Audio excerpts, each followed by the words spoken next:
ਇਹਨੇ ਕਿਤੇ ਚੁੱਪ ਕਰਨਾ ਸੀ। ਆਹੋ ਗੁੱਸਾ ਚੜਦਾ ਵਾ ਤੈਨੂੰ?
उधर खड़े हो मामू से वो भाई के साथ खड़े हो जाओ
ahora cojo un chico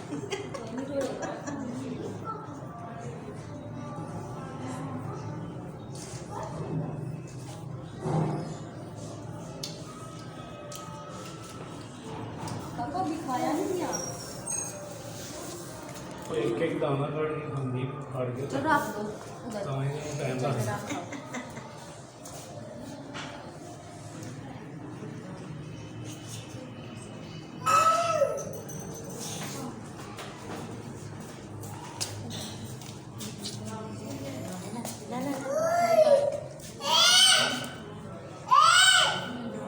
दो घंटा के ठीक है